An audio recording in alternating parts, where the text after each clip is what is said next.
بسم اللہ الرحمن الرحیم قل لا اسألکم علیہ اجرا الا المودۃ فی القربى آمنت باللہ صدق مولانا العظیم وصدق رسولہ النبی الکریم ان اللہ وملائکتہ یصلون علی النبی یا ایہا الذین آمنوا صلوا علیہ وسلموا تسلیما اللہم صلی علی سیدنا و مولانا محمد معدن الجود والکرم وعلی آلہ و اصحابہ وبارک وسلم۔ حمد و صلاۃ کے بعد ہمارے ہاں سیاستدانوں کو، لیڈروں کو اور افسران کو یاد رکھا جاتا ہے، لیکن وہ سپاہی جو سرحدوں کی حفاظت کرتے ہوئے جانیں تک قربان کر دیتے ہیں، ان کے ناموں کا زیادہ ذکر نہیں ہوتا۔ یوم دفاع پاکستان کے موقع پر ہم ان کی بلندی درجات کے لیے دعا بھی کرتے ہیں اور اپنے پاک فوج کے ان شہیدوں کو خراج تحسین بھی پیش کرتے ہیں۔ وہ مائیں سلوٹ کے قابل ہیں جنہوں نے ایسے بیٹے پیدا کیے، جوان کیے، وہ بچے، وہ خواتین جنہوں نے اپنے سر کی چھاؤں اور چھت وطن کے لیے قربان کی۔ اللہ تعالیٰ یہاں بھی انہیں جزا عطا فرمائے اور صبح قیامت بھی اللہ بہترین صلہ عطا فرمائے۔ سرحدوں پہ جو لوگ کھڑے ہیں یہ بیچارے بڑی جد و جہد کرتے ہیں۔ اصل یہ لوگ پہرے دار بھی ہیں، نگہبان بھی ہیں۔ کسی کے قریب اگر ان شہداء میں سے کسی کا رہنا ہو، گھر ہو، بچوں سے ملاقات ہو تو ضرور ان سے پیار کیا جائے، ان سے محبت کی جائے۔ ہمارے ہاں رسمی قسم کے پروگرام ہوتے ہیں ٹی وی پہ ایک دو، لیکن ان کا مستقل خیال رکھنے کا کوئی ذریعہ نہیں ہوتا۔ جب حضرت جعفر طیار رضی اللہ تعالیٰ عنہ شہید ہو گئے تھے تو نبی کریم علیہ السلام ان کے گھر گئے تو ان کی اہلیہ نے پوچھا تھا کہ یا رسول اللہ صلی اللہ علیہ وسلم اب میرے بچوں کا کیا بنے گا؟ تو حضور نے فرمایا انا ولیہم فی الدنیا والآخرہ، میں دنیا میں بھی ان کا وارث بنوں گا اور قیامت میں بھی ان کا وارث بنوں گا۔ شہید کے بچوں کے لیے یہ جذبات دیے نبی پاک صلی اللہ علیہ وسلم نے، فرمایا دنیا میں بھی میں وارث ہوں، قیامت میں بھی میں وارث ہوں۔ یہاں تک شہداء کے لیے رسول کریم علیہ السلام نے دیکھے نا، حضور ہر سال خود شہداء احد کے مزاروں پہ جاتے تھے اور ان کے لیے دعا فرماتے تھے، خراج تحسین پیش کرتے تھے۔ پھر ہر سال حضرت ابو بکر صدیق بھی جاتے تھے، پھر ان کے بعد ہر سال حضرت عمر جاتے تھے، پھر ان کے بعد ہر سال حضرت عثمان گئے، پھر ہر سال مولا علی گئے، پھر ہر سال حضرت عمر بن عبدالعزیز بھی گئے۔ وہاں جاتے تھے، خراج تحسین پیش کرتے تھے شہداء احد کے مزارات پر۔ اللہ تعالیٰ اس وطن کو قیامت کی صبح تک آباد فرمائے اور ہر دشمن اور ہر سازش سے اللہ اس ارض مقدس کو محفوظ و ممنون رکھے۔ 6 ستمبر ہے، یوم ختم نبوت ہے۔ پاکستان کی اسمبلی نے 7 ستمبر کو قادیانیوں کو غیر مسلم اقلیت قرار دیا تھا۔ اللہ تعالیٰ اس اسمبلی میں جس قسم کے بھی، جس طرح کے بھی افراد تھے، جنہوں نے بھی اس قرارداد میں تھوڑا سا بھی حصہ لیا، اللہ انہیں بہترین جزا عطا فرمائے۔ اور مجھے امید ہے کہ اللہ اس کا ہر اس شخص کو جو اس وقت اسمبلی میں بیٹھا تھا اور علامہ نورانی رحمۃ اللہ تعالیٰ علیہ کی قرارداد پر جس نے بھی ان کا ساتھ دیا تھا، مالک انہیں اس کی بہترین جزا عطا فرمائے۔ قادیانی سے ہمارا شدید اختلاف اس لیے ہے، جو تو ہیں عیسائی، وہ تو ایک الگ دین مانتے ہیں، بات ختم ہو گئی، ٹھیک ہے، وہ اپنا عبادت گاہیں بھی بناتے ہیں، سارا کچھ کرتے ہیں، کریں۔ قادیانی کا یہ مسئلہ ہے کہ وہ دین اسلام کے اندر نقب زنی کرتا ہے، وہ دین کا حلیہ بگاڑتا ہے۔ وہ کہتا ہے کہ نبی پاک علیہ السلام کے بعد بھی کوئی نبی آ سکتا ہے، اور حضور کا کلمہ پڑھنے کے باوجود وہ ارتداد کی بات کرتا ہے۔ اس لیے اس کے ساتھ مسلمان کا اختلاف زیادہ سخت ہے کہ عیسائی کم از کم اسلام کا حلیہ تو نہیں نہ بگاڑتے، ایک الگ دین کو مانتے، اور یہ کلمہ پڑھ کے، قرآن پڑھ کے ایک نئے نبی کا تصور پیش کر کے ایک ایسا دروازہ کھولتے ہیں کہ جو دین کی ساری شکل و صورت کو بگاڑ دے گا۔ اس لیے قادیانی کل بھی کافر تھے، آج بھی کافر ہیں اور صبح قیامت تک یہ کافر ہی رہیں گے، اس لیے کہ سورج اپنی جگہ چھوڑ سکتا ہے، چاند اپنی جگہ چھوڑ سکتا ہے، ستارے ٹوٹ سکتے ہیں، لیکن میرے نبی کریم کے بعد کوئی اور نبی آ سکتا؟ یہ دروازے نبوت بند ہے۔ چونکہ الکفر ملت واحدہ، کافر ایک پوری جماعت کا نام ہے، تو وہ اس طرح کرتا ہے کہ کسی بھی ایسی طاقت کو جو اسلام کا حلیہ خراب کرنے والی اسے سپورٹ کرتا ہے، اور اس کو وہ آزادی رائے کا نام دیتے ہیں۔ تو ہم کہتے ہیں کہ بھئی آزادی رائے اور ہوتی ہے، لیکن کسی دین کے اندر شامل ہو کے اس دین کا حلیہ بگاڑنا یہ بات اور ہوتی۔ اس لیے قادیانی غیر مسلم اقلیت ہیں، ان کو چاہیے اقلیت کتنا وقت گزاریں، وہ اسلام کا نام لے کے کسی جگہ بھی اسلام میں کسی قسم کا رخنا ڈالنے کی کوشش نہ کریں۔ اللہ تبارک و تعالی مسلمانوں کو ہمیشہ غیرت ایمانی عطا فرمائے اور نبی پاک علیہ السلام کے قدموں کے ساتھ وابستگی نصیب فرمائے۔ ہمارا مضمون ہے عظمت اہل بیت۔ اسلام خشک مذہب نہیں ہے، صرف اخلاق کی بات کرو، نماز پڑھو، دھیان سے روزہ رکھو، عبادت کرو، زکوٰۃ دو اور ختم ہو جائے بات۔ اسلام وارفتگی والا دین ہے، اسلام محبت والا دین ہے، ذوق والا دین ہے، شوق والا۔ میری ملت میں آج جو آدمی بڑا گناہگار ہوتا ہے نا، کلین شیف ہوتا ہے، بے نمازی ہوتا ہے، بڑا سخت ہوتا ہے، نوجوان بڑا کچھ کرتا ہے، یہ ان ساری غلطیوں کے باوجود بھی جب نبی پاک کا نام آتا ہے تو اس کے سینے میں جذبات ابھر جاتے ہیں، کیونکہ اسلام ایک ذوق کا نام ہے، ایک شوق کا نام ہے، ایک درد کا نام ہے۔ جب رسول کریم صلی اللہ علیہ وسلم کی بات آتی ہے تو گرچہ وہ بڑا گناہگار ہے، لیکن اس کے اندر حضور کی محبت موجود ہوتی ہے، وہ چھلک آتی ہے، اس کا چہرہ کھل اٹھتا ہے کہ یہ رسول کریم کی بات ہو رہی ہے صلی اللہ علیہ۔ تو اسلام ہمیں آداب سکھاتا ہے، نسبتوں کا ادب سکھاتا ہے، اسلام ہمیں اکرام سکھاتا ہے، اسلام ہمیں کہتا ہے کہ استاد کی اولاد کا بھی ادب کرو، اسلام ہمیں کہتا ہے کہ اپنے محسن کے بچوں کا بھی ادب کرو۔ اسلام یہ بتاتا ہے۔ ہمارے ہاں خشکی ہوتی جا رہی ہے، بزرگوں نے لکھا ہے کہ 3 قسم کے لوگ کسی کے مرید نہیں ہوتے۔ ایک چودھری صاحب جو ہوتے ہیں وہ بھی کسی کے عقیدت مند ہو سکتے، ان کے اپنے بڑے مرید ہوتے ہیں۔ تو اسی طرح جو آدمی پڑھ لکھ جائے اس کا بھی کوئی پیر، کوئی مرشد، کیونکہ وہ خود سب سے زیادہ پڑھا لکھا ہے۔ اور تیسرا جو آدمی مالدار ہو، سیٹھ صاحب ہو، اس کا بھی کوئی رہنما، مقتدا، کیونکہ وہ کیسے جھکے گا کسی کے آگے، سلوٹ کیسے کرے گا۔ چند لوگ ایسے ہیں معاشرے میں جو دور ہو جاتے ہیں کیف سے، سرور سے، وہ نہیں سمجھتے کہ ادب اداب کس چیز کا نام ہے۔ لوگوں نے سمجھا اسلام میں خشک مذہب ہے۔ پڑھیے قرآن پاک کا 15واں سپارہ آخر سے، 16واں شروع سے۔ حضرت خضر علیہ السلام گئے، ایک دیوار گر رہی تھی، اللہ کے رسول نے محنت کر کے جو کام مزدور کرتا ہے وہ کام پیغمبروں نے کیا۔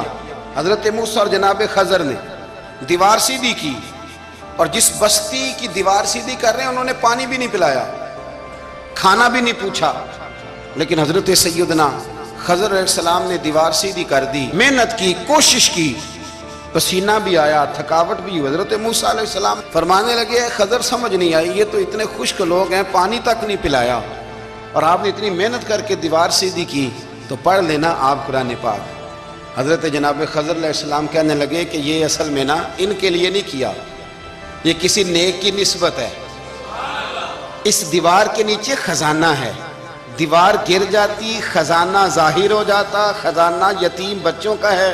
اور یہ قرآن مجید نے فرمایا وَقَانَ أَبُوهُمَا صَالِحًا، اور فرمایا یہ اس لیے ان بچوں کا خزانہ بچایا ہے کہ ان کا باپ بڑا نیک آدمی تھا۔ قاضی ثناء اللہ صاحب پانی پتی تفسیر مظہری میں لکھتے ہیں کہ وہ ڈائریکٹ باپ نہیں تھا، دادا نہیں تھا، پردادا نہیں تھا، بلکہ 7ویں پشت میں جا کے ان کا باپ بنتا تھا۔ تو رب نے فرمایا ایک بندہ نیک ہو تو میں نیچے 7 پشتوں پہ فضل فرمایا کرتا ہوں۔ اگر ایک بندہ نیک ہو اور 7ویں نسل میں جو اس کی اولاد ہو، اس کے خزانے کی حفاظت کے لیے اللہ نبیوں کی ڈیوٹی لگاتا ہے، تو بتائیے پھر میرے نبی کی اولاد کی کیا شان ہوگی، پھر اہل بیت نبوت کا کیا مقام ہوگا، پھر رسول اللہ کے خاندان کا کیا مرتبہ ہوگا۔ ہم لوگ سمجھتے ہیں کہ بھئی مفت میں سلوٹ کیوں کریں جی، پیار کیا ہوتا ہے، ادب کیا ہوتا ہے۔ پہلی بات یہ ہے کہ ادب ادب ہی ہوتا ہے. اماں انگوٹھا چھاپ ہے، بالکل ان پڑھ ہے، ناظرہ قرآن مجید بھی نہیں پڑھنا آتا. بیگم صاحبہ نے MA B.Ed اس کے بعد MPhil میں داخلہ لیا ہوا ہے. ادب کس کا کرنا ہے، بیگم کا کہ اماں کا؟ اماں تو ان پڑھ ہے، بیوی پڑھی لکھی ہے، اسے تو MA کیا ہوا ہے، B.Ed بھی کیا ہوا ہے، MPhil کر رہی ہے. اماں کا کیوں ادب کرنا ہے؟ اس لیے کہ اماں کا ادب اللہ رسول نے بتایا ہے. اماں کا ادب ہو سکتا ہے بیوی بڑی اچھی قاریہ ہو، عمدہ قرآن پڑھتی ہو، حافظہ ہو، عالمہ ہو، اماں کو ناظرہ بھی نہ پڑھنا ہے، پر جنت پھر بھی ماں کے قدموں کے نیچے ہی ہے. یہ سمجھ لیں ادب والے کا ادب. امام راضی نے ایک بات لکھی ہے، وہ کہتے ہیں جو قاضی ہوتا ہے نا، قاضی جج، اس کے آداب لکھے ہیں امام راضی. فرماتے ہیں اگر جج کے پاس مقدمہ آ جائے نا باپ اور بیٹے کا آپس میں جھگڑا ہے، اسے پتہ چل جائے کہ باپ سچا ہے بیٹا جھوٹا ہے، تو 100 دفعہ کہہ دے کہ باپ سچا ہے بیٹا جھوٹا ہے، باپ سچا ہے بیٹا جھوٹا ہے، باپ سچا ہے بیٹا جھوٹا ہے. لیکن اگر اسے پتہ چل جائے نا کہ بیٹا سچا ہے اور ابا غلطی پہ ہے، اب یہ تو 100 دفعہ کہے کہ بیٹا ٹھیک کہتا ہے، بیٹا سچا ہے، بیٹا سچا ہے، پر ایک دفعہ بھی یہ نہ کہے کہ ابا جھوٹا ہے. حالانکہ مطلب یہی ہے، اگر بیٹا سچا ہے تو پھر خود بخود سمجھ آتی ہے کہ ابا جی غلطی پہ ہیں. لیکن ادب کا تقاضا یہ ہے کہ جج بھی یہ نہ کہے کہ باپ جھوٹا ہے، اگرچہ وہ غلطی پر ہے، یہ تو کہہ دے کہ بیٹا. اس لیے کہ ادب والے کا جو مقام ادب ہے وہاں ادب کیا جائے گا، جو مقام اکرام ہے وہاں اکرام. وہاں آپ خشک نہیں بنیں گے، جہاں جھکنا ہے وہاں بہرحال جھکنا ہے، جہاں سلوٹ کرنی ہے بہرحال وہاں سلوٹ کرنی ہے. جن کا ہمارے اوپر ادب لازم ہے ہم نے ان کا ادب. امام اعظم ابو حنیفہ رحمۃ اللہ علیہ ایک جنگل میں ایک باغ میں بیٹھے تھے، شاگرد ساتھ تھے، امام ابو یوسف تھے اور بھی آپ کے شاگرد تھے، تو کچھ لکھ رہے تھے. علماء جب کتابیں لکھتے ہیں تو 20 کتابیں انہوں نے کھول کے نشانیاں رکھ کے دائیں بائیں رکھی ہوتی ہیں، مختلف قسم کے نوٹس ہوتے ہیں، بڑا کچھ بکھرا ہوا تھا. شاگرد تھے، باغ کے ایک کونے میں بچے کھیل رہے تھے. وہ بچوں میں سے ایک بچے کی گیند آ گئی باغ میں، بچہ گیند لینے آیا تو امام صاحب اٹھ کے کھڑے ہو گئے، تو کاغذ شاغذ سارے بکھر گئے. بچہ گیند لے کے چلا گیا، شاگرد چوپ رہے. چلو دوبارہ سے کتابیں سمیٹی، ڈھونڈا سارا کچھ، پھر سے کام شروع ہوا. چند منٹ گزرے تو بچہ پھر آ گیا گیند لینے. امام صاحب پھر اٹھے، پھر سارا کچھ بکھر گیا. شاگردوں نے برداشت کیا. سارے شاگردوں میں برداشت بھی نہیں ہوتی، شاگردوں کی بھی موج ہوتی ہے. شاگردوں مریدوں کا بھی اپنا اپنا وقت ہوتا ہے خدمت کرنے کا، اپنا اپنا سٹائل ہوتا ہے ادب کرنے کا. دور بڑا منفرد آ گیا. تیسری دفعہ، چوتھی دفعہ، 5 دفعہ ہو گئی تو بس شاگردوں کی جو صبر تھا، حوصلہ، وہ جواب دے گیا. بچہ پتہ نہیں کتنی دفعہ آئے گا. جب وہ بچہ پھر آیا، امام صاحب بوڑھے آدمی تھے، گھٹنوں میں درد بھی تھی، بڑی مشکل سے اٹھتے، چیزیں ساری بکھر جاتی. وہ بچہ جب 7ویں دفعہ تو امام صاحب پھر اٹھے، تکلیف سے اٹھے. امام ابو یوسف عرض کرنے لگے حضور یہ بچہ ہے، اس کی تو ڈیوٹی لگی ہوئی ہے گیند لانے کی، تو 100 دفعہ آئے گا. تو امام صاحب فرمانے لگے یہ 100 دفعہ آیا تو میں 100 دفعہ اٹھوں گا، آنے دو. کہ حضور کیوں آپ اٹھیں گے؟ فرمایا یہ میرے استاد کا پوتا ہے. اصلا نال جے نیکی کریے تے نسلاں تاک نہیں بھول دے. سن لو، اصلا نال جے نیکی کریے تے نسلاں تاک، ہاں بے اصلاں نال نیکی کریے تے پھول کنڈیاں نال تول دے. بے اصلاں نال، میں میرے استاد کا پوتا ہے تو اٹھوں نا، یہ 100 دفعہ ہے میں اٹھوں گا، میں نے اس گھر سے فیض لیا ہے، یہاں ڈیوٹی کرنا میری ذمہ داری کا حصہ ہے، سوال ہی نہیں پیدا ہوتا.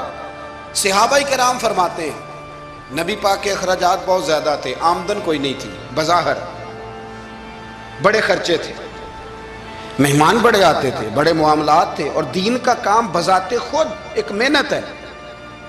ہمارے یہاں لوگ بڑا کہتے ہیں علماء جی یہ پیر صاحب کرتے کیا ہیں؟ میں کہتا ہوں پیر صاحب میں نوکری لوا دے. کہندے وہ فلانے مفتی صاحب ڈیوٹی کیا کرتے ہیں؟ میں کہتے ہیں دینے نو دیہاڑی لے جائے کر مفتی صاحب نو، مستریاں نہ لا انہوں تاکہ روٹی تو کھا لینا. اور خدا کے بندو، جو بندہ سویرے ڈیوٹی کرنے جائے گا وہ شام کو آ کے ریسرچ کر سکے گا کتاب و سنت میں؟ تو ایک صفحہ پڑھے گا تو سو جائے گا. اس لیے حضرت عمر فاروق نے یہ کام امت کو بتایا، فرمایا علماء کو تنخواہ دو. اور مسجد کے امام کی تنخواہ حضرت عمر نے گورنر، صوبے کے گورنر کے برابر لگائی تھی، اور خطیب کی تنخواہ گورنر سے زیادہ ہوتی تھی. فرماتے تھے یہ ذہنی طور پر فارغ رہیں گے، سہولت میں رہیں گے تو صحیح دین پڑھیں گے اور صحیح کر کے پڑھائیں گے۔ اگر یہ الجھے رہیں گے کہ سویرے بل جمع کرانا ہے تو ان کے لیے بڑی دشواری ہو جائے۔ لیکن ہمارا ماحول کیا ہے، عالم جب تخصص کر لیتا ہے نا تو پی ایچ ڈی کے برابر ہو جاتا ہے۔ درس نظامی کے بعد جب تخصص کرتا ہے نا وہ 3 سال میں یا 2 سال میں تو پی ایچ ڈی ہے۔ آج پی ایچ ڈی آدمی جائے نا یونیورسٹی میں لگے تو تقریباً 2.25 لاکھ کے قریب اس کی تنخواہ ہے۔ عالم کو کیا دیتے ہیں لوگ؟ یہ میری بات سمجھے، اس کا اور اس کا لیول تعلیم کا ایک جیسا ہے، اس کا سٹیٹس کیا ہے اور اس کا، لیکن اس کے باوجود اگر وہ کسی آسانی میں ہے تو اس بیچارے کو حساب دینا پڑتا ہے، اسے بتانا پڑتا ہے کہ گاڑی میں بیٹھتا ہوں تو کہاں سے آئی ہے، روٹی کھاتا ہوں تو کہاں سے، اس کو پھر بھی حساب دینا پڑتا ہے۔ اس کا نقصان یہ ہوتا ہے پھر لوگ دین میں آنا چھوڑتے ہیں۔ ہمارے یہاں گجرانوالہ میں ایک عالم تھے، وہ 9 بھائی عالم تھے، اب ان کے بچوں میں سے کوئی بھی نہیں بنا۔ کوئی بچہ کوریا میں کمائی کر رہا ہے، کوئی افریقہ میں کمائی کر رہا ہے، وہ کہتے ہیں جو شراب کا ہوا ہے ہمارا بھی تو وہی ہونا نا کل۔ بچے نکل گئے، انہوں نے کہا جا کے محنت کرتے ہیں، نے کیا کمایا؟ نبی کریم صلی اللہ تعالی علیہ حضور کے صحابہ ادراک والے لوگ تھے، بصیرت والے۔ نبی پاک کے خرچے بڑے، گھر میں 9 ازواج ہیں، 4 شہزادیاں ہیں، مہمان آتے جاتے۔ انہوں نے ایک پروگرام بنایا کہ ہر مہینے ہم اتنے پیسے جمع کریں گے اور یہ جہاد کے لیے نہیں دیں گے، یہ مسجد کے لیے نہیں دیں گے، یہ صحابہ صفا کے لیے نہیں، یہ خالصتاً سرکار کی بارگاہ میں پیش کریں گے۔ یا رسول اللہ یہ رکھ لیں اور جہاں آپ کا دل کرے آپ اپنی ذات پر، مہمانوں پر، گھر پہ خرچ کریں۔ اچھا جی جمع تو کر لیے ہیں تو اب حضور کو پیش کون کرے گا؟ ڈیوٹی لگی حضرت عباس کی کہ محبوب کے چچا ہیں، یہ پیش کریں گے۔ حضرت عباس وہ پیسے لے کے دروازہ رسول پہ پہنچے، سیانے بندے تھے تو لفظ بڑے سمجھداری کے ساتھ تلاش کیے، عرض کی یا رسول اللہ صلی اللہ علیہ وسلم آپ کے دن بھی ہمارے لیے ہیں، راتیں بھی ہمارے لیے، آپ دن کو ہمیں تبلیغ کرتے ہیں اور رات کو رو رو کے ہماری بخشش کی دعائیں کرتے ہیں، حضور آپ کی 24 گھنٹوں پہ ہمارا ہی حق ہے، ہمارے لیے وقف کر دیا آپ نے۔ حضور ہم ایک حرف کا، ایک جملے کا بدلہ نہیں دے سکتے، یہ تھوڑا سا نذرانہ ہے، ہمیں پتہ ہے اخراجات بڑے ہیں اور ظاہراً آمدن کے ذرائع کو نہیں تو قبول کر لیں۔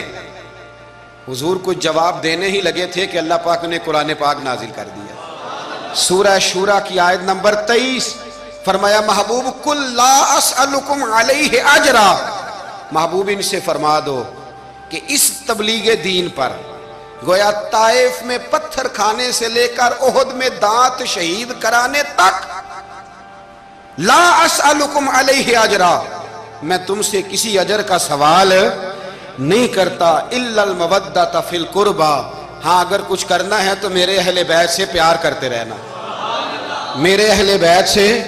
یا رسول اللہ یہ کون ہے؟ فرمایا مولا علی، سیدہ فاطمہ اور ان کی اولاد حسن سے پیار کرنا، حسین سے پیار کرنا۔ میرے رسول پاک نے فرمایا فاطمہ تو بدعۃ منی، لوگوں فاطمہ کو میرے وجود سے الگ نہ سمجھنا، یہ میرے جگر کا ٹکڑا ہے۔ اور حضور فرمانے لگے جس نے فاطمہ کو راضی کیا اس نے محمد عربی کو راضی کر لیا، میں اس سے راضی ہوں جس نے میری بیٹی کو راضی کیا۔ اور فرمایا جس نے اسے ناراض کیا، اللہ کرے یہ چھوٹی بات نہیں بڑی بات کر رہا ہوں، فرماتے ہیں جس نے اسے راضی کیا اس نے مصطفیٰ کو راضی کر لیا، اور فرمایا جس نے مجھے راضی کیا اس نے اللہ کو راضی کر لیا۔ اور حضور فرمانے لگے النظر الی وجہ علی عبادہ، علی کو تو دیکھتے رہو گے تو رب کی عبادت کا ثواب ملتا رہے گا۔ کچھ لوگ پریشان تھے کہ حضور سارے تو نہیں نہ دیکھ سکیں گے مولا علی کو، حضور نے اس کا بھی جواب دیا، فرمایا ذکر علی عبادہ، تو بس علی علی کہتا رہے تجھے رب کی عبادت کا ثواب ملتا رہے گا۔ علی کا ذکر بھی عبادت، اس خاندان کے ساتھ پیار کرنا۔ میرے اعلیٰ حضرت فاضل بریلوی رحمت اللہ علیہ سے کسی نے پوچھا سید کو زکوٰۃ دے لیں؟ اس کا سادہ سا جواب تھا نہیں لگتی، بات ختم ہو جاتی، پر اعلیٰ حضرت نے ایک پورا صفحہ لکھا، بلکہ 1.5 صفحہ ہے، فتاوی رضویہ کی 8ویں جلد میں۔ حضور زکوٰۃ دے لیں تو اعلیٰ حضرت نے دلائل لکھے کہ سید کو زکوٰۃ نہیں لگتی، پھر آخر میں کہنے لگے جن کے نانا کا صدقہ کھاتے ہو انہیں زکوٰۃ دینی ہے۔ آپ فرمانے لگے تو نبی پاک کے مبارک بچوں پر اپنا مال خرچ کر، یہاں بھی اجر ملے گا وہاں بھی اجر ملے گا۔ اور پھر اعلیٰ حضرت نے حدیث لکھی ہے کنز المال کے حوالے سے، کمال کرتے ہیں جب آپ اس طرف آتے ہیں نا، خدمت سادات کا پورا باب بیان کیا، فرمانے لگے رسول کریم علیہ السلام نے فرمایا جس نے عبد المطلب کی اولاد کے ساتھ نیکی کی، بات ہی ختم کر دی۔ عبد المطلب کی اولاد میں حضرت عباس کا خاندان بھی شامل، عبد المطلب کی اولاد میں حضرت جعفر طیار کا خاندان بھی شامل، حضرت سیدنا امیر حمزہ کے بچے بھی شامل۔ حضور فرمانے لگے جس نے عبد المطلب کی اولاد کے ساتھ نیکی کی، قیامت کے دن مجھ پر لازم ہے کہ جب وہ مجھ سے ملے گا تو میں اسے صلہ دوں گا، میں اسے۔ اعلیٰ حضرت یہ حدیث لکھ کے کہتے ہیں ہمیں صلے کی ضرورت ہی نہیں، یہ جو نبی پاک نے کہہ دیا نا جب وہ مجھ سے ملے گا، تو مصطفیٰ سے ملنا ہی سب سے بڑا صلہ ہے، یہی سب سے بڑا صلہ ہے۔ بیدم شاہ بارسی کہنے لگے عدم سے لائی ہے ہستی میں آرزو رسول، عدم سے لائی ہے ہستی میں آرزو رسول، یہ کہاں کہاں لیے پھرتی ہے جستجو رسول۔ ہمیں عدم سے لائی ہے ہستی میں آرزو رسول، اور کہاں کہاں لیے پھرتی ہے جستجو رسول۔ عجب تماشا ہو میدان حشر میں بیدم کہ سب ہوں پیش خدا اور میں روبرو رسول، سب ہوں پیش خدا اور میں روبرو رسول۔ میں حضور کے سامنے، تو محبوب فرمانے لگے جب وہ ملے گا نا تو اجر میں دوں گا۔ تو پتہ یہ چلا خدمت سادات، ان سے پیار کرنا، اہل بیت نبوت سے ان کی شان کو سمجھیں۔ مرتبے والے کا مرتبہ ہمیشہ سمجھنا چاہیے، ہمیشہ جس کو اللہ نے مرتبہ دیا ہے اس کے مرتبے کو سمجھے۔ میرے رسول کریم علیہ السلام نا ذرا اعزازی وقت دیتے تھے، یہ سارا دن ہی امام حسن اور حسین مسجد میں رہتے تھے، سارا دن ہر وقت حضور کے ساتھ کھیلتے تھے، ان کا دروازہ مسجد نبی میں کھلتا تھا گھر کا، لیکن اس کے باوجود حضور فرماتے فاطمہ آج میرا دل کرتا ہے تمہارے گھر آ کے رات گزارو۔ بھئی کوئی گھر بڑی دور ہے، یہ تو ساتھ ہی تو ہے۔ تو سیدہ فاطمہ فرماتی ہیں میں نے کہا حضور بڑی خوش نصیبی ہے تو محبوب نا رات کو میرے گھر میں آ کے سوئے۔ فرماتی ہیں میں نے چارپائی بچھائی نبی پاک کے لیے، ایک شخص کے سونے کی جگہ تھے۔ حضور نے فرمایا میں تو حسن حسین کے لیے آیا ہوں یا رسول اللہ، پھر فرمایا یہ میرے ساتھ سوئیں گے۔ میں نے عرض کی حضور اب کو دقت ہوگی، کیسے سوئیں گے؟ تو نبی پاک علیہ السلام نے فرمایا میں سلا لوں گا۔ حضرت فاطمہ کہتی ہیں ایک کندھے پہ حضور نے امام حسن کو لٹا لیا اور دوسری سائڈ پہ امام حسین کو لٹا لیا۔ کہتی ہیں امام حسین کی عادت تھی وہ رات کو دودھ مانگتے تھے، میں نے برتن میں رکھا ہوتا تھا، میں ڈال کے دیتی تھی، بچے مانگتے ہیں نا رات کو دودھ۔ فرماتی ہیں رات کو نا امام حسین نے دودھ مانگا، میں اٹھنے لگی دودھ دینے کے لیے، پر حبیب نے فرمایا بیٹے تو لیٹ جا، آج میرے ساتھ سویا تو دودھ بھی میں ہی پلاؤں گا۔ کہتی ہیں کئی دفعہ دودھ مانگا تو کئی دفعہ میرے رسول پاک نے انہیں دودھ پلایا۔ اور یہ ہر نانا نواسوں سے پیار کرتا ہے، پر یہ خالی نانا نہیں نا، یہ امام الانبیاء بھی ہیں، یہ امام الانبیاء بھی ہیں، یہ سرور کون و مقام، ان کا ہر کام اللہ کے حکم سے ہے، اللہ کے حکم سے۔ حضرت سیدنا عبداللہ ابن عمر رضی اللہ تعالیٰ عنہ فرماتے ہیں کہ نبی پاک نے پیغام بھیجا سیدہ فاطمہ کو، فرمایا حسن کو بھیجو میرا ملنے کو دل کر رہا ہے۔ تو کہتی ہیں وہ گھر میں نا دیر ہو گئی امام حسن کو آنے میں۔ اعلیٰ حضرت فرماتے ہیں مجھے لگتا ہے کہ بی بی صاحبہ غسل کرانے لگ گئی تھی، کپڑے تبدیل کرا رہی تھی، مائیں کرتی ہیں نا بچہ باہر جانے لگا تھے واپس آ پہلے کپڑے بدل، تو ذرا دیر ہو گئی تو نبی پاک بے چین ہو گئے، میں حسن آ کیوں نہیں رہا، میرا ملنے کو دل ہے۔ فرماتے تھوڑی دیر گزری تو امام حسن نے دروازہ کھولا سیدہ پاک کا، جب دروازہ کھولا تو رسول کریم نے دونوں بازو یوں کھول دیے اور نبی پاک گھٹنوں کے بل زمین پر بیٹھ گئے۔ امام حسن بھی جب اندر سے نکلے تو انہوں نے بھی یوں بازو کھولے، تو کہتے ہیں رسول کریم کے جب گلے سے آ کے لگے تو عبداللہ ابن عمر کہتے ہیں میں نے حضور کی آنکھوں میں آنسو دیکھے اور محبوب ان کا ماتھا چوم کے کہنے لگے اے اللہ میں ان دونوں سے محبت کرتا ہوں، تو بھی ان سے محبت فرما، میرے اللہ جو میرے حسن حسین سے محبت کرے اس بندے سے بھی محبت فرما، جو ان سے پیار کرے اس سے بھی۔ ہمارے بزرگوں کو نا اہل بیت سے بڑا پیار ہوتا تھا، اصحاب کے بھی غلام اور اہل بیت کے بھی۔ میں نے کہا ہے کہ اب ہمارے مزاجوں میں نا خشکی آ گئی ہے، اور یہ اخلاق کی بات کریں، یہ سیدھی سیدھی نماز روزے کی بات کریں، اصول کی، وہ جو ادب تھا، وہ جو عشق تھا، وہ جو وارفتگی تھی، وہ حسن کدھر گیا؟ حضرت عمر سے زیادہ تو اصول پسند کوئی نہیں نا، ان سے زیادہ سخت مزاج اصول پسند بندہ تو کوئی نہیں نہ ملے گا امت کو۔ امام حسین 10-10.5 سال عمر تھی، بچے تھے، مسجد میں آئے تھے۔ حضرت عمر خطبہ دے رہے، جہاں اصول کی بات ہوگی وہاں اصول کی ہوگی، اور جہاں عشق کی ہوگی، جہاں عشق کی ہوگی، نماز پڑھا کہ میں تین ول ویکھا مینوں تے کعبہ بھول گیا آئی۔ تو امام حسین آئے مسجد نبی میں، حضرت عمر خطبہ دے رہے تھے، مولا علی کے ساتھ آئے بچے جمعہ پڑھنے۔ امام حسین آئے تو جناب عمر کے سامنے کھڑے ہو گئے، کہنے لگے عمر نیچے اترو، میرے نانا کا ممبر ہے۔ حضرت علی نے بازو تھاما، کہا یہ کیا کہہ رہے ہو؟ تو جناب فاروق اعظم فرمانے لگے جمعہ ہو رہا ہے، خطبہ ہو رہا ہے، لوگ جمعہ پڑھنے آئے ہوئے ہیں، اس میں اب بچہ آ جائے تو کیا جمعہ چھوڑا جائے گا؟ لیکن جہاں ادب ہے وہاں ادب ہے۔ حضرت علی کہنے لگے حسین یہ کیا کہہ رہے ہو، بیٹھ جاؤ۔ تو حضرت عمر فاروق فرمانے لگے علی آپ نہ بیچ میں ہیں، یہ میرا اور حسین کا معاملہ ہے، آپ نہیں بیچ میں ہیں، آپ ہٹ جائیں، میرا اور حسین کا مسئلہ۔ کیا کہا بیٹے؟ کہا عمر اترو، میرے نانا کا ممبر ہے۔ اتنا بڑا آدمی جسے کیسر و کسرا ہلا نہ سکے، جو درہ مارے تو زمین کا زلزلہ رک جائے، جو سورج کو حکم دے تو سورج چہرہ بدل جائے، وہ شخص جو دریا کو خط لکھے تو خشک دریا بہنے لگے۔ عمر اترو، میرے نانا کا ممبر ہے۔ فاروق اعظم زمین پہ اتر آئے، ہاتھ باندھ کے کھڑے ہو، کہنے لگے حسین میں اتر گیا ہوں پتر، ممبر تو تیرا ہے یا تیرے نانا کا ہے؟ ختم ہو گئی بات۔ تو حضرت امام حسین کہنے لگے جا کے اپنے نانے کے ممبر پہ بیٹھ جا۔ تو فاروق اعظم کی چیخ ہی نکل گئی، کہنے لگے پتر میں تو اونٹ چرانے والے کا بیٹا ہوں، میرے نانے کا کوئی ممبر نہیں یار، میں تو اونٹ چرانے والے کا، میرے نانے کا کوئی ممبر ہی کوئی نہیں، تو کدھر جاؤں؟ امام حسین کہا اچھا کوئی نہیں ممبر آپ کے نانا کا کوئی نہیں؟ کہا نہیں۔ چل ٹھیک ہے پھر میرے نانا کے ممبر پہ بیٹھ جاؤ، اور میرے نانا کے ممبر پہ بیٹھ جاؤ۔ مجھے لگتا ہے فاروق اعظم بولے ہوں گے، انہوں نے کہا ہوگا کہ لوگوں میں مرضی سے نہیں بیٹھا، مجھے ابو بکر نے بٹھایا تھا، پھر حسین کے کہنے پہ اترا ہوں، اب دوبارہ مجھے حسین ابن علی نے بٹھایا ہے، کسی میں جرت ہے تو عمر کو ہلا کے دکھائے، طاقت ہے تو بھئی یہ پیار رسول اللہ کے خاندان سے، یہ وارفتگی، یہ ذوق، ہم تو ہٹ گئے ان چیزوں سے۔ شیخ الاسلام والمسلمین خواجہ قمر الدین سیالوی،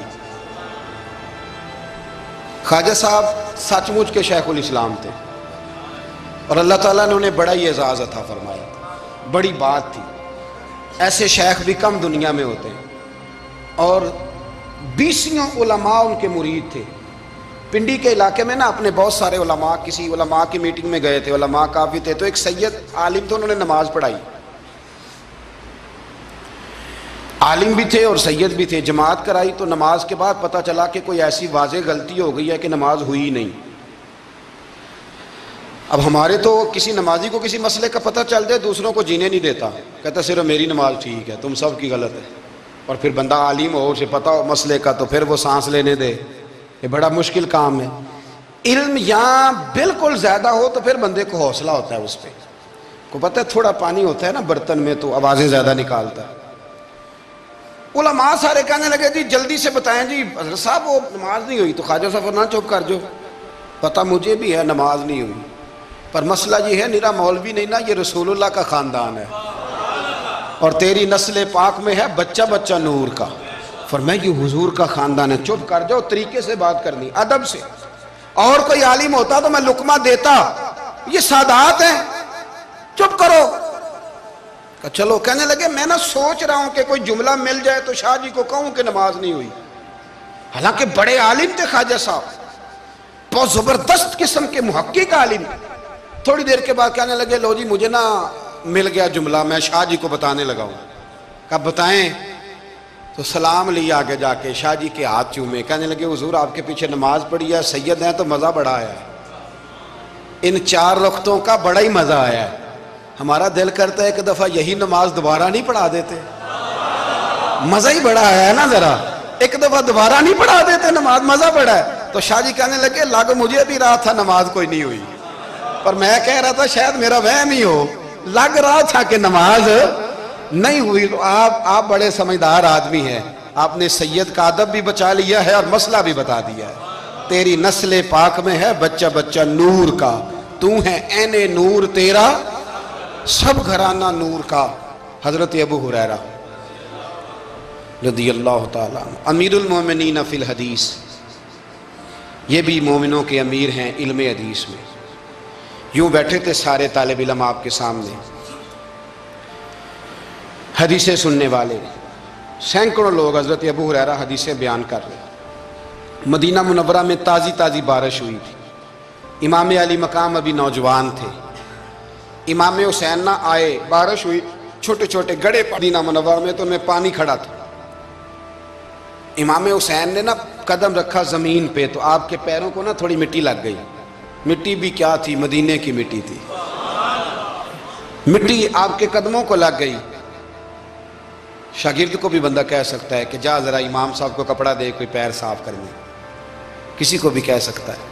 اور پھر بندہ پڑھا رہا ہو، بیٹھا ہو، اس کے سامنے عقیدت والے سننے والے لوگ آئے ہو، وہ سمجھتا ہے میرا کوئی قد کاٹ ہے، بڑی بات ہے میری، وہ پھر اس طرح ادب اداب کرے۔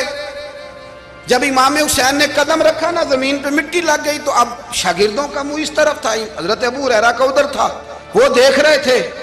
تو جناب ابو ہریرہ جلدی سے اٹھے، خود اٹھے، شاگردوں کا حلقہ چیرتے ہوئے گزرے اور امام علی مقام کے نا پیروں میں جا کے بیٹھ گئے۔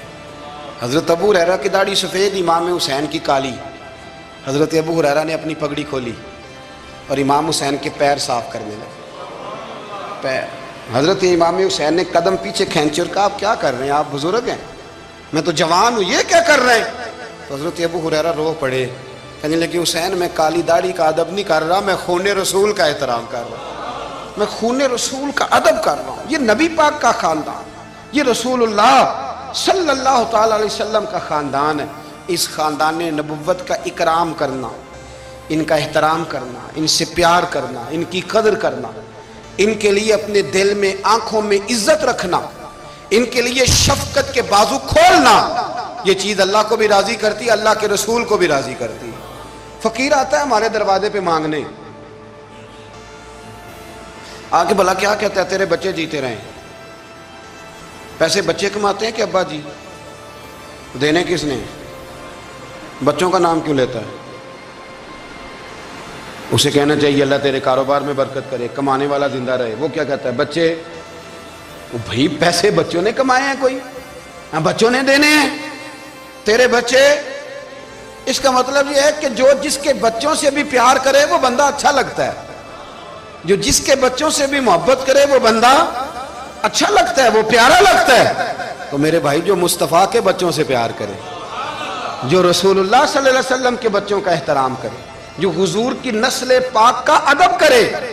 میرے اعلیٰ حضرت رحمت اللہ علیہ کا طریقہ تھا کہ اگر کچھ سید شاگرد آتا تھا نا، سید زادہ، تو اعلیٰ حضرت اس طرح کرتے تھے کہ جہاں استاد بیٹھتا ہے وہاں اسے بٹھاتے تھے، اور جہاں لائنوں میں پھٹیوں پہ شاگرد بیٹھ کے پڑھتے ہیں وہاں خود بیٹھتے تھے، اور فرماتے تھے شاہ جی یہ آپ کے گھر کا ہی ہے سارا کچھ، چلو ڈیوٹی ہماری لگ گئی تھی بتانے کی تو میں آپ کو پڑھا دیتا ہوں، یہ آپ کا ہی ہے۔ آپ حضرت عمر بن عبدالعزیز کے پاس کوئی سید زادہ آتا تھا تو آپ تخت سے اتر آتے تھے، اس کو تخت دیتے تھے، کرسی دیتے تھے، اس پر بٹھاتے تھے۔ اب تو خشکی ہے، تو نہ استاد کا ادب ہے، نہ عالم کا ادب ہے، نہ سفید داڑھی والے بزرگ کا ادب ہے، تو باتیں ہیں، کہانیاں ہیں، داستان سرائی۔ ادب والا آدمی سمٹا ہوا ہوتا ہے، ادب والا بندہ مہذب آدمی ہوتا ہے، اس میں بہت ساری جگہوں پہ شرم ہوتی ہے، بڑے معاملات ہوتے ہیں، بڑی ساری آزمائشیں۔ اللہ تبارک و تعالی ہمیں اہل بیت نبوت کا پیار عطا فرمائے۔ آخر دعوانا